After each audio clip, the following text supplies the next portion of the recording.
Hi guys! Tara guys, samahan niyo ako guys. Mag-harvest tayo ng kalamansi. Ang daming bunga ng kalamansi ko guys. Oh.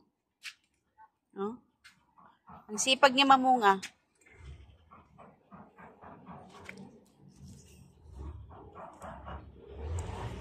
Ang tataba ng mga bunga niya. Ayan oh. Dalawang puno yan guys. Nakatanim lang yan siya guys sa sa drum.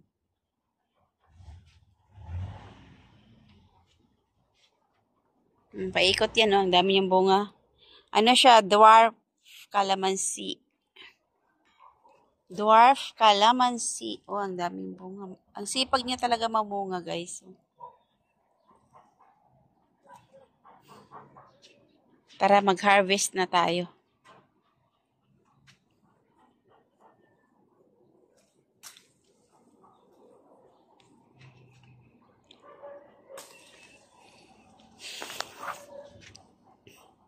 Mahal din ang kilo ng kalamansi sa guys, sa palengke.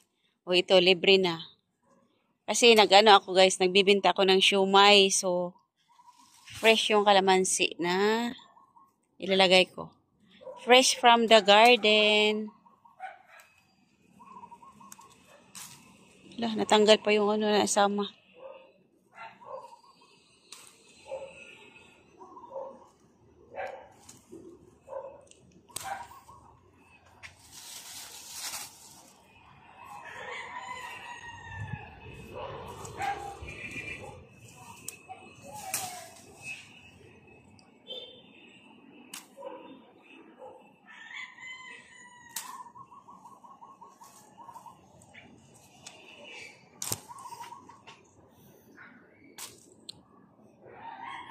Masipag talaga ako guys, magtanim-tanim.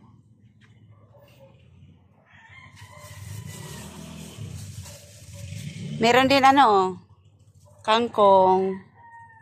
Kapag nagsisinigang ako, ayan, kukuha na lang dito ng kangkong. Dito din siya nakatanim sa sa taniman ng yung ginagawa ko guys para mataba yung aking kalamansi. Yung mga pinagbabalatan ko sa kusina, yan diyan ko nilalagay para mataba. Ginagawa kong pang-abono.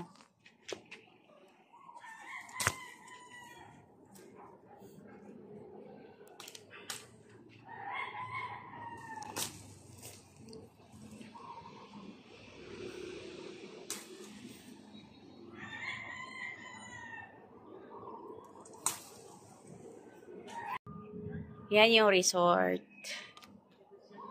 Yan, tapat ng bahay ko, resort. Yan.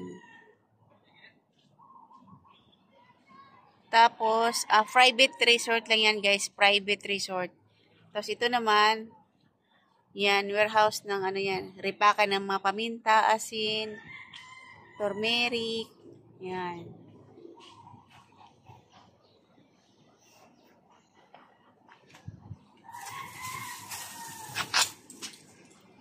Yung mga customer ko guys, natatanaw ko yan. Ito, pakita ko guys.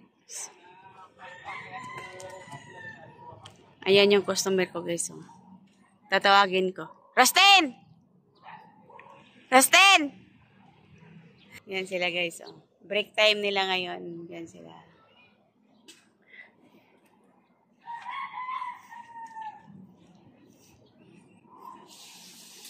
Manguha na nga ako. Parang uulan. Oh, makulimlim oh.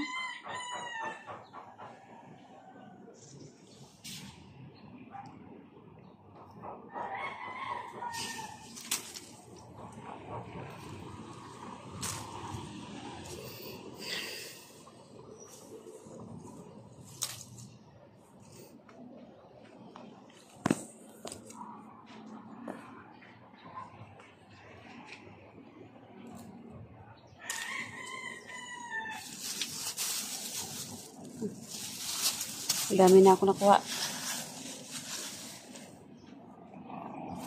Sa likod. Hinog na. Kumukulog. Uulan na.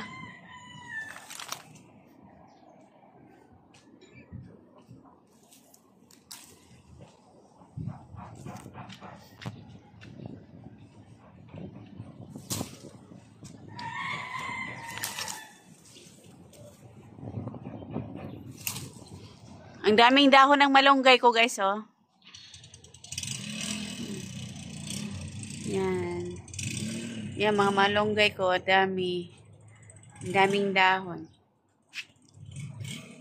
Yung mga halaman ko. Marami akong drum. 4 yung drum ko kasi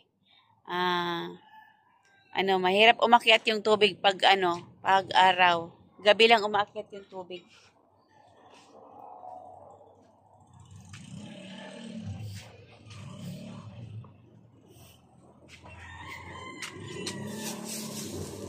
Ito lang guys. Thanks for watching.